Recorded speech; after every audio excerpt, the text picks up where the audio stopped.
We'll discuss this and related issues today on Public Affairs Roundtable with our panelists, who are Ann Chopra from the Sociology Department at Ball State University, Diane Dane from Criminal Justice and Criminology Department here at Ball State, and John Rouse, our executive producer and a member of the Political Science Department, Ball State. Bobby Knight's been in the news for a lot of different things, John, but this is something different. Why is this so significant, do you think? Bobby Knight is a free person. He's free in the sense that he's a bright person. He's also free in the sense that on certain things he doesn't have to exercise judgment, or what most people would consider good judgment. He gets away with things that perhaps in a way like President Reagan was the Teflon president. Maybe Bobby Knight's the Teflon basketball coach. So in this marketplace of ideas where people argue arguments, Mr. Knight has argued his argument in terms of rape and stress, and he's been able to come out okay. In that sense, he's no different from the rest of us. That is a rather casual attitude about rape, which is a rather serious crime, Diane. Is that putting out a bad message? I think it is. I think the issue here is not Bobby Knight. The issue here is rape.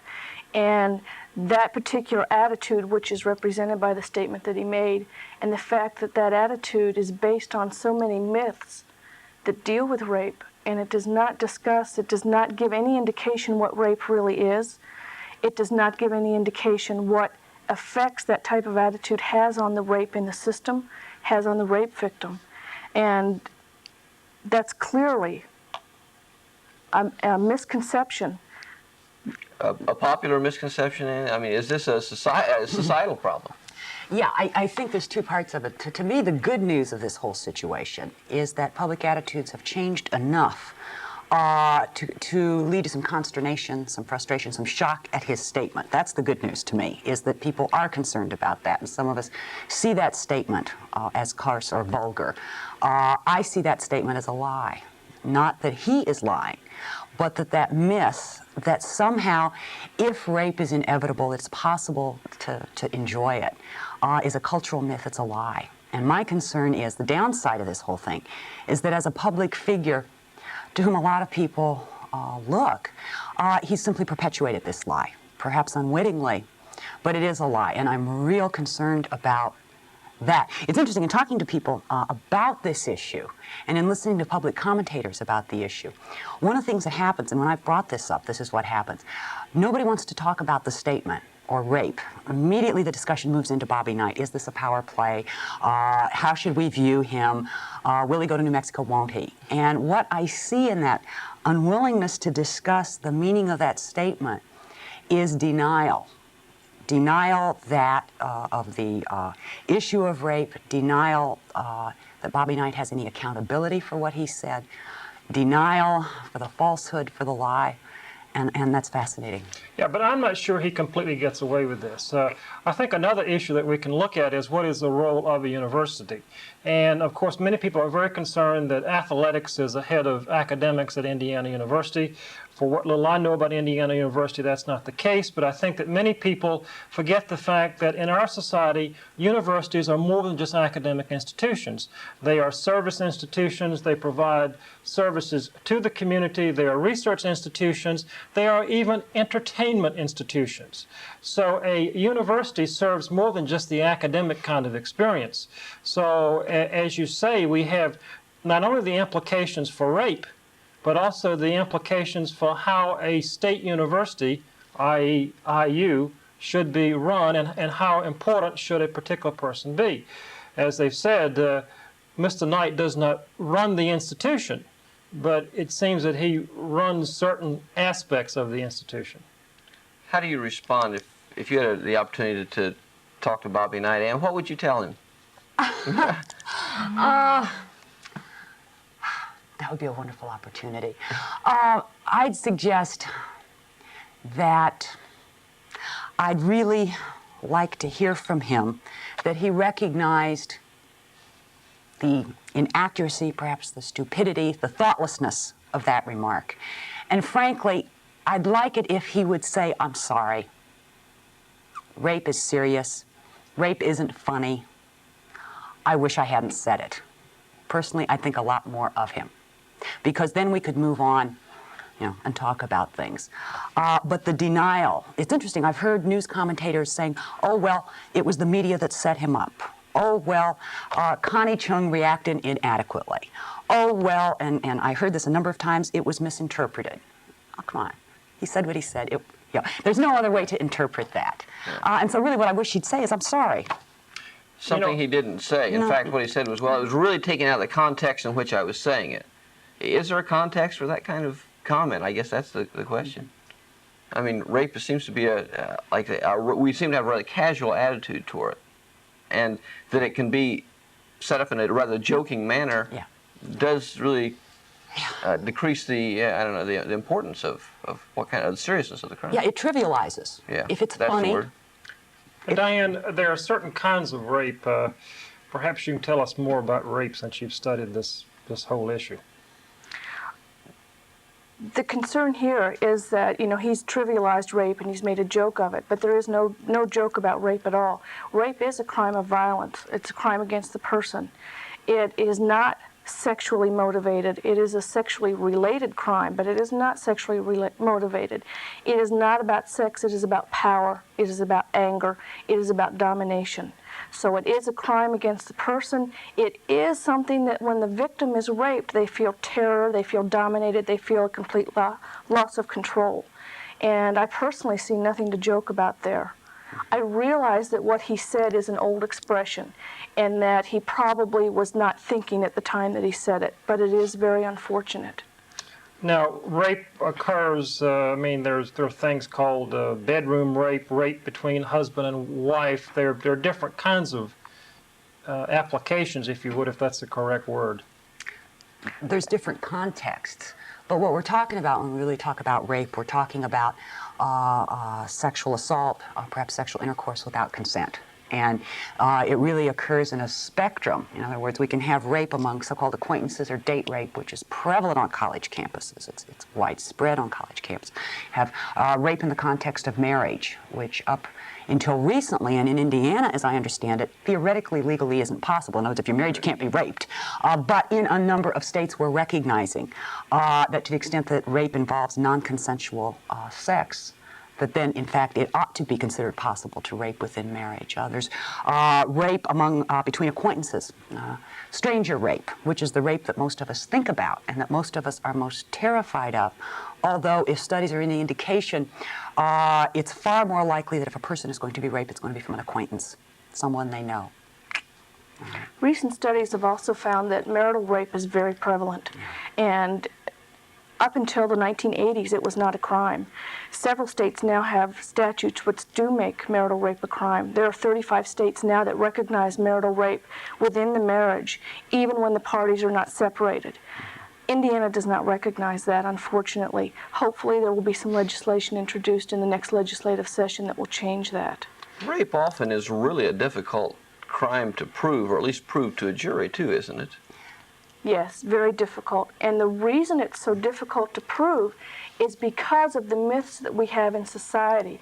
The myth that women want it, that women enjoy it, or that women will lie about it. And that has been brought into the legal system, and it's been defined in the laws.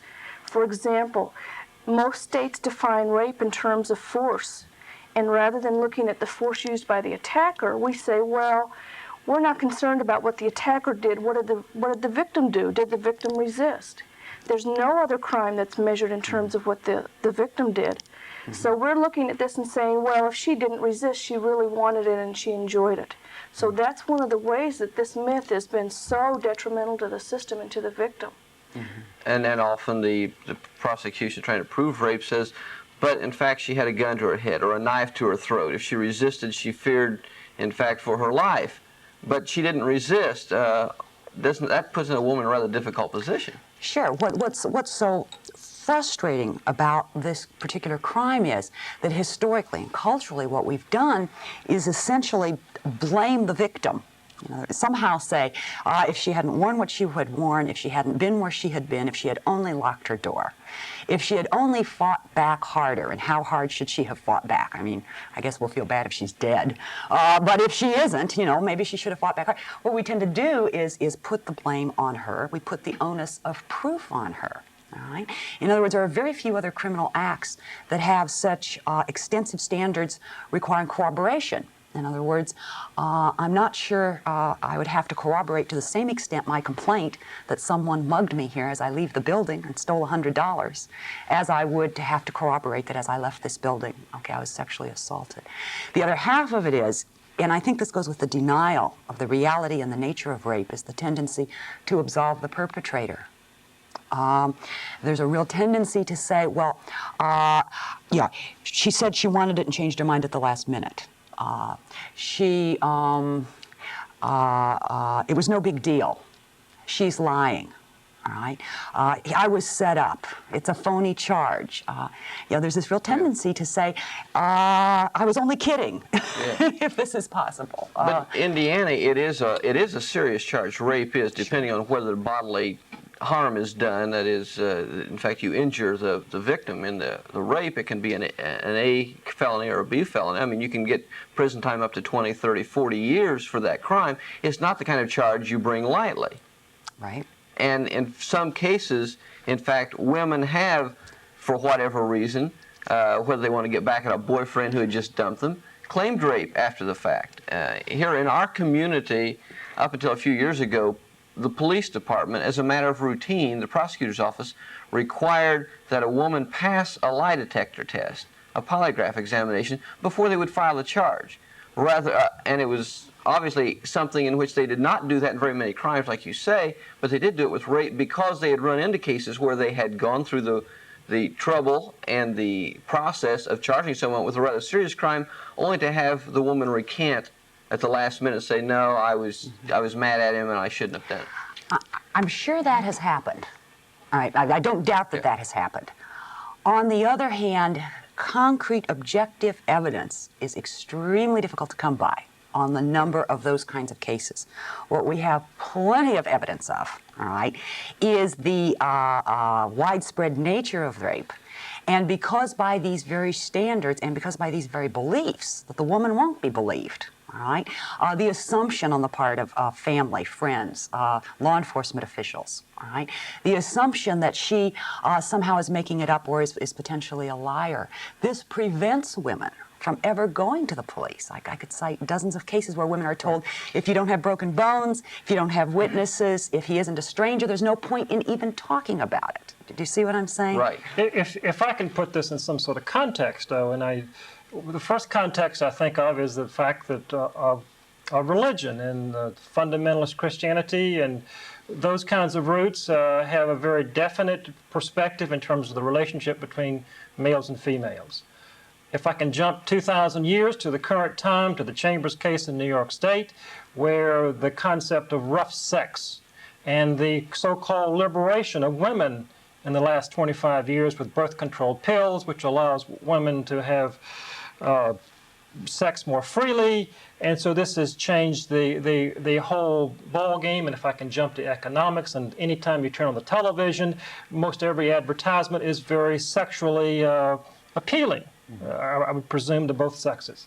So all of this occurs within a context, in a sense, although women supposedly are more free today, maybe they're less free in some respects.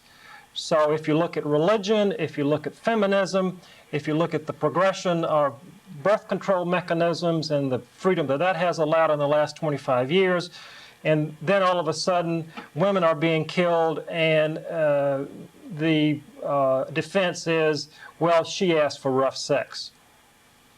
Again, that's not a new idea. And in many ways, our culture has changed. I mean, birth control is real, legal changes are real. But when we look at the level of values and norms, and frankly, we look at the level of persisting myths or lies, all right, that unfortunately hasn't changed very much. And the only change I can see here is that there's even a greater tendency, perhaps, again, to blame the victim. Well, you know, you women with women's liberation, Do you see what I'm saying? And it's almost been used against women, the so-called sexual freedom, that somehow she's further setting herself up as an available sexual partner, and therefore rape is perhaps less possible. Well, sexual freedom was always something of a man's prerogative. If someone had prerogative, it's only when women entered the arena of free sex, coming with later the 60s, that in fact this became a consideration.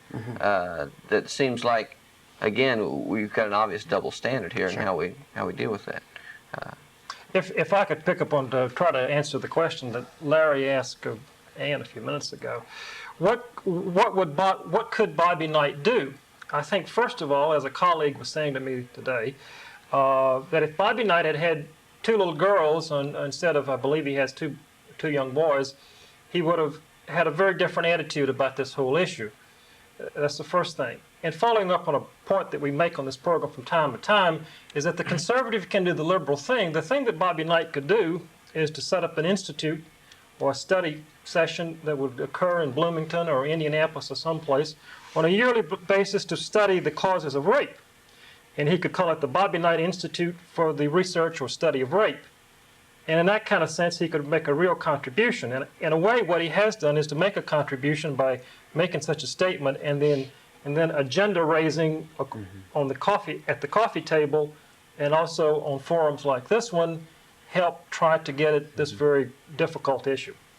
Without having said I'm sorry or I wish I hadn't said, I guess maybe he said that in his own way, though it's hard to accept that as an apology. But in fact, with what you suggest is, I assume that he could get funding. You could direct him towards sources of funding, John, for this program? Well, last week we had a program on research, and I'm sure that IU has a very fine research office, and he can get in touch with them. What do we do in terms of education now to, I guess using this as an example, certainly, but isn't this an educational thing? In fact, you teach children however you integrate sex education into the schools at the very early stages. Isn't this basically a good learning or a good example of a bad example that in fact we do need to change attitudes and there is a process for it? Sure. It's one of those of all too many public instances that we can use in a classroom, that I've used in a classroom, to get at what is this? What is this phenomenon? To get at what is going on in our society that, in a sense, permits or allows the perpetuation of such crimes as rape, one of the most widely committed, under-arrested, under-prosecuted, under-convicted crimes. Yet the data suggests it's terribly damaging to the victim. And I suggest, frankly, in a very real sense, it not only hurts women, it hurts men. Men do rape men. It's a power trip. Hence, a discussion and an analysis of this in a classroom, I think, is enormously helpful. Diane, the issue isn't the focus in terms of criminal justice upon the victim, because the whole issue in our society is to have protection of those so accused of crimes. I'm not saying there's a crime has been committed here by any means, but isn't the victim always the person who is brought up as the person who somehow caused this because of the whole concern about the rights of individuals so accused of things like this? The rights of the accused are always observed, no matter what the crime is. And that does not always mean that the victim is considered to be the precipitator of the crime. That only happens in rape, as far as I know. For example, if a robber was on trial, all of his rights would be observed. He would have all the constitutional limitations. Everything would be taken care of there. We would not assume that the robbery victim precipitated the crime.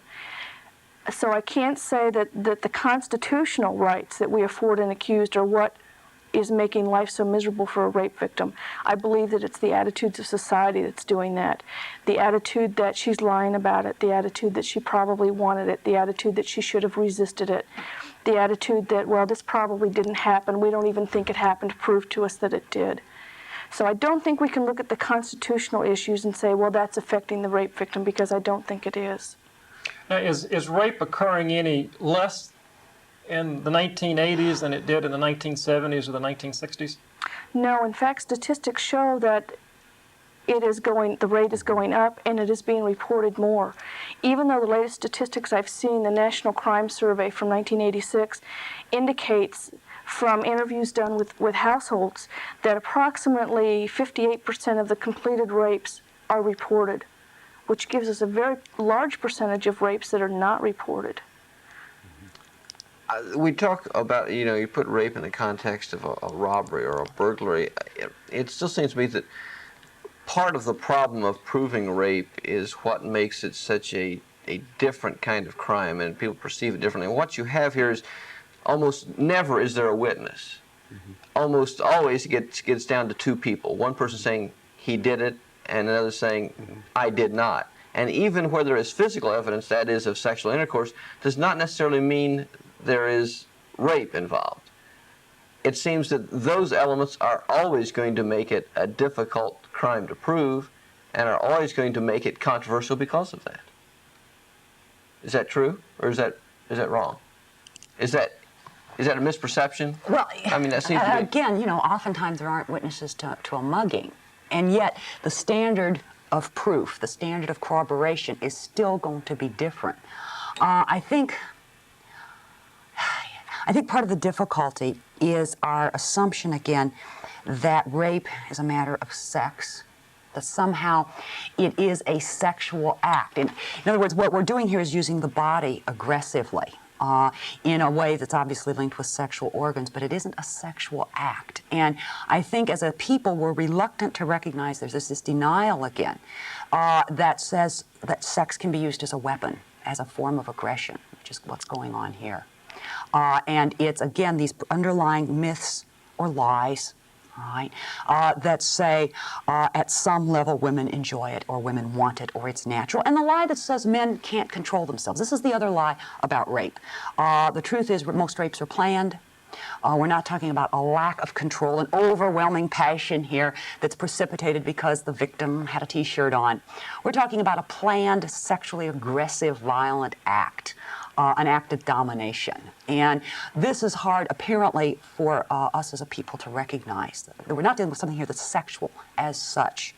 And once we begin to see it as an act of power, as an act of aggression, as an act of violence, then I think our whole way of viewing this act, our whole way of apparently pitting him against her and assuming that each could be lying, may change.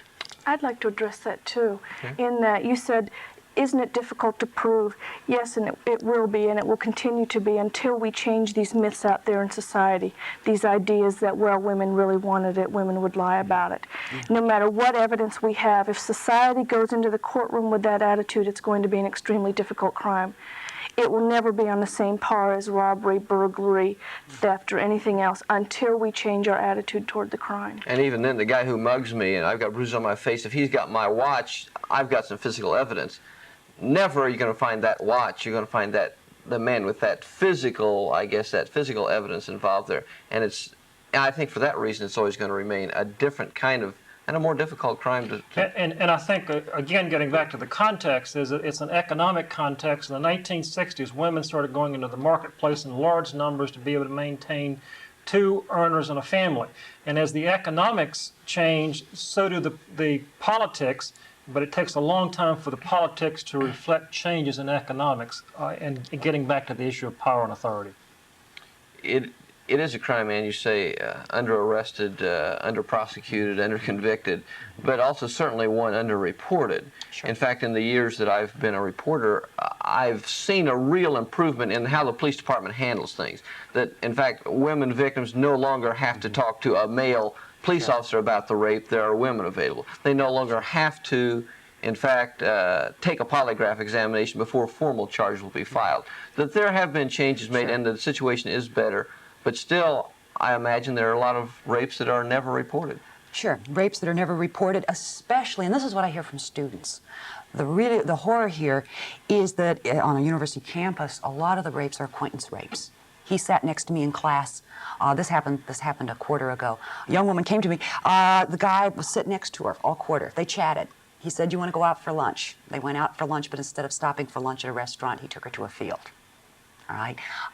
We talked about it. I urged her to go for counseling. I urged her, if she chose to report the act. On the other hand, it was made real clear to her that she knew the person. All right. She had been sexually active before in other contexts. all right? She went with him willingly. There was no, quote, injury, and I really hate that phrase because, in fact, the woman was grievously injured, although there were no broken bones or bruises. From her point of view, the trauma of having to talk to strangers, the trauma of establishing her own innocence was far greater in reporting it, right, than to deal with it privately. And, so what you told her was it's going to be difficult for a prosecutor to prove this in a court of law. And I didn't tell her. I tried to give her all the information, but as she looked at what the options were to her, it seemed best to deal through counseling, simply because of all the factors that appear to go against her, when in fact... Do you believe that rape should be reported in every instance? Yes, I do. Yes, I do. And I know I'm asking an awfully courageous thing of a person who has just been victimized. But yes, because until we start flooding our public officials with these kinds of reports, until lots and lots and lots of women are willing to go through humiliation, are willing to go through questioning by friends and relatives, why did you go with him? Okay? Until they're willing to deal personally with their sense of guilt or shame. It's going to be terribly, a lot to ask of them, but yes. The awareness is not going to be there until that happens. It's got to happen, yeah. Okay, we're out of time today. Thanks to our panelists, Diane Dane from Criminal Justice, Ann Chopa from Sociology, John Rouse, our executive producer. I'm Larry Lough. Thank you for being with us.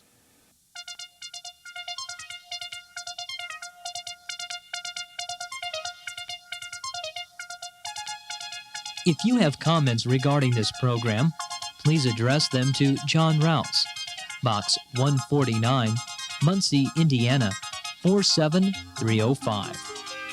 The producer for Public Affairs Roundtable is John Rouse. Associate producers are Nancy Carlson, Steve Johnson, and Bill Mosher. This program is a production of University Media Services and the Department of Political Science. Facilities and funding are provided by University Media Services on the campus of Ball State University in Muncie, Indiana.